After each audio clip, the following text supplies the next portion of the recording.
ಆದರೆ ನಮ್ಮ ಸರ್ಕಾರ ಬಂದ ಮೇಲೆ 2014ರ ನಂತರ ನೋಡಿ, 2015ರಲ್ಲಿ 2700, 16ರಲ್ಲಿ 2300, 17ರಲ್ಲಿ 2126, 18ರಲ್ಲಿ 2118, 19ರಲ್ಲಿ 1786,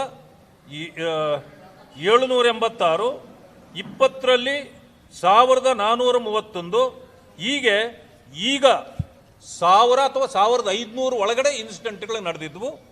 ಈ ವರ್ಷ ವಿಶೇಷವಾಗಿ 2025ಕ್ಕೆ ಕೇವಲ 620 ಇನ್ಸಿಡೆಂಟ್ಗಳು ಇಲ್ಲಿವರೆಗೂ ನಡೆದಿದೆ, ಒಂದು ತಿಂಗಳು ಬಾಕಿ ಇರುವಾಗ.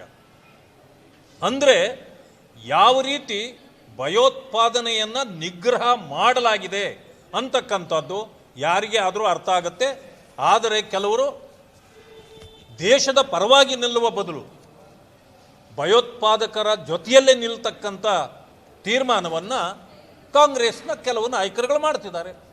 ಉದಾಹರಣೆಗೆ, ಈ ರಾಜ್ಯದಲ್ಲಿ ಭಯೋತ್ಪಾದಕರನ್ನು ನಾವು ಹಿಡಿದು ತಂದು ಜೈಲಿನಲ್ಲಿ ಕುಳಿಸಿದರೆ ಅವರಿಗೆ ಎಲ್ಲ ರೀತಿಯ ವಸತಿಗಳನ್ನು ಕಲ್ಪಿಸ್ತಕ್ಕಂಥದ್ದು, ಅವರಿಗೆ ಬಿರಿಯಾನಿ ತಿನ್ನಿಸ್ತಕ್ಕಂಥದ್ದು, ಮತ್ತು ಅವರಿಗೆ ಫೋನ್ಗಳನ್ನು ಕೊಡ್ತಕ್ಕಂಥದ್ದು. ನೋಡಿ, AK-47 ಕೊಡೋದಕ್ಕಿಂತ ದೊಡ್ಡ ಕೆಟ್ಟ ಒಂದು ನಡೆ ಏನು ಅಂತಂದರೆ ಅವರಿಗೆ ಒಂದು ಫೋನ್ ಕೊಡೋದು. ಯಾಕೆ ಅಂತಂದರೆ ಅಲ್ಲಿ ಜಾಮರ್ ಹಾಕಿರ್ತಾರೆ, ಆದರೂ ಕೂಡ ಇವರು ಹೇಗೆ ಸಂಪರ್ಕಗಳನ್ನು ಸಾಧಿಸ್ತಾರೆ?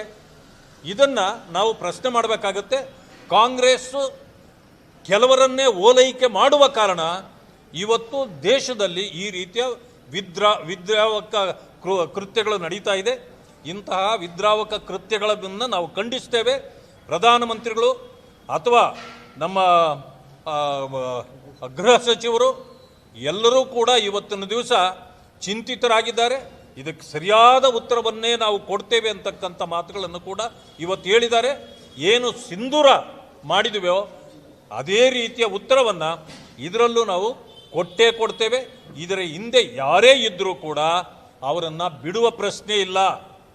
ಅವರು ಕಾಂಗ್ರೆಸ್ನ ಲೀಡರ್ಗಳೇ ಇರಲಿ ಅಥವಾ ಬೇರೆ ಯಾರೇ ಇರಲಿ ಅಥವಾ ಹೊರ ದೇಶದವರೇ ಇರಲಿ, ನಾನು ಒಂದು ಮಾತನ್ನು ಸ್ಪಷ್ಟಪಡಿಸ್ತಕ್ಕಂಥದ್ದು, ನೋಡಿ, ನುಸುಳುಕೋರರು, ಕಳ್ಳತನದಿಂದ ಬರೋರು, ಇಂತಹ ಭಯೋತ್ಪಾದಕ ಕೃತ್ಯಗಳನ್ನು ಮಾಡ್ತಕ್ಕಂಥವರು ಅವರು ಜಾತಿ ಧರ್ಮ ಹೇಳುವಂಥದ್ದಲ್ಲ.